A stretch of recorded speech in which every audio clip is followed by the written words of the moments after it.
1,000. Not out loud. You say count the thing. Oh, you got them crossed? Nope, uncrossed. Crossed, uncrossed. Crossed, uncrossed. Okay. Okay. Hi, everybody. James and Julia here on Lost Cat. We're going to step away this week from showing you our travels and our adventures.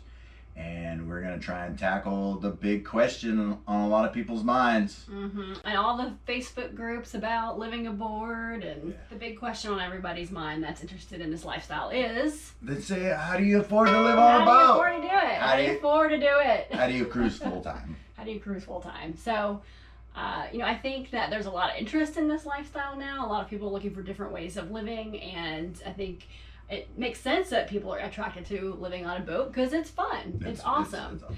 And, I think that anybody really can afford this lifestyle. You just have to do a couple things. You have to first take a real close look at where you currently are with your finances, and then have a nice, honest, realistic conversation with your partner about what your cruising lifestyle looks like and make a plan for it. Sit down and analyze everything and make a plan for tomorrow. So what, we're gonna look at how we stay afloat? Yeah, we're gonna share with you guys today our financial plan and our income streams that keep us afloat here on Lost Cat, monetarily speaking, of course. So we hope that it'll help any of you out there that are looking to make a transition to this life and give you some good ideas on where to start from a financial perspective. Here we go.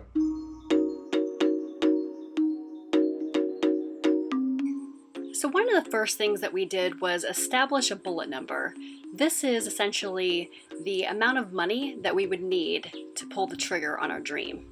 So how do we figure out our bullet number?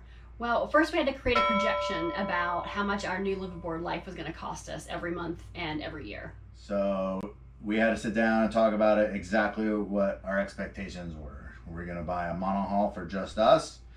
Something we can afford and pay off directly in cash, or are we gonna get something we can run a business, like a catamaran? We're not getting into the monohull catamaran debate. There's plenty of videos if you want to make that decision on your own. We're not going to talk about that here. Right. And we had to figure out where do we want to cruise, how long do we want to cruise, did we even want to work during this period, or do we want to just make it like a sabbatical? So those are all questions we had to answer. So we came up with our plan. And yeah, so the more conversations we had, the more research we did, the clearer our visions came for our realizing our live aboard dream. And so did the number in mind. That became really clear. So once you figured out your bullet number, you have to make a plan for reaching that number. So to do that, we did two things. We first had to analyze our existing assets and cash flow to determine, number one, what assets did we have that we were willing to liquidate to fund our bullet fund or bullet account. And number two was, what expenses did we have in our current lifestyle at the time that we could start cutting out and funneling into our bullet fund for our dream. Yeah, we did a good job. Got real focused and cut out a lot of stuff. You did. Pay off a lot of debt. And focused in on the final number. That's right. I wrote a blog about our entire process for analyzing our finances. In my former life, I worked in banking, so the information I share there is pretty detailed and I believe is helpful for planning toward any dream, really. So check it out at life88knots.com. So we are living off our bullet fund while we ramp up our other streams of income, but we're also making money off of one of our assets that we did not liquidate, which is our home. Yeah, we listed the home on VRBO and it's been doing really good. I have the price at a low set point and it's been full the whole time. So here's more about that. We turned our home into a short-term rental on VRBO, which stands for Vacation Rental by Owner. It's like an Airbnb. And so far, it's been a bigger success than we imagined. Originally, we planned to rent our home to a full-time tenant, but the pandemic really put a damper on those plans. We just ran out of time to get it ready for a full-time renter. So we kept it furnished and hired a property manager to take care of the cleanings and the turnover.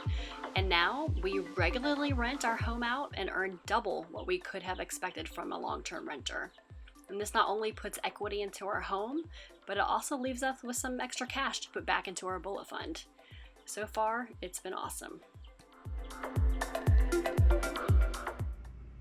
So in addition to income from our home, I also make some money doing some freelance work. I previously worked in banking, and I also loved to write, so I started ghostwriting for individuals in the finance industry months before setting sail. This helped me to build a writing portfolio, and I continue to write blogs and sales copy for financial experts that want to grow their business. It's a steady stream of income, and it's great because I can write from anywhere. All I need is an internet connection stable enough to email my copy. If you love to write and have solid knowledge about any subject, there are people out there willing to pay you for your words. I promise. But if writing isn't your thing, I still believe that in today's connected world, there are ways you can combine your skills and talents into a steady paycheck as a freelancer. And me? And you? Oh, what do I do around here?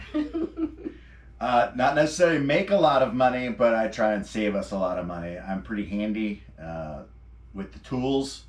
So fixing things, I know what I know, and I'm not afraid to ask. YouTube is a great way to figure out, how to fix things, and we're going to be going into the shipyard here soon. So hopefully I'll be able to save us some money by doing the work myself.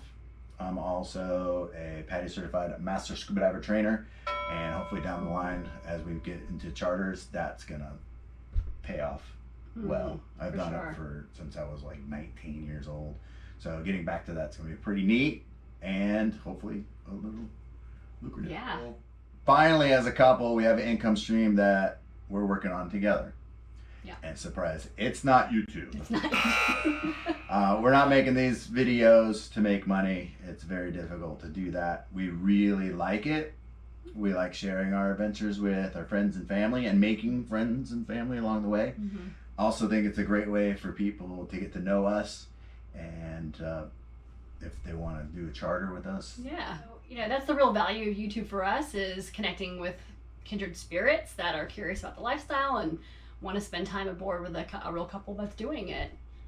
You know? Yeah. Or, meet a couple of cool cats. That's right. Come hang out. So yeah, that's how we got to where we are today. We created a financial plan that allows us to live off a bullet fund. We are earning some money through freelance work and through saving money through some of our own skills sets. And we're sorting out long-term plan for creating a charter business. So, life's a work in progress, and you don't have to have it all figured out before you start pursuing your dream. So thanks for joining us, and we hope we'll see you in person someday. Bye. Bye.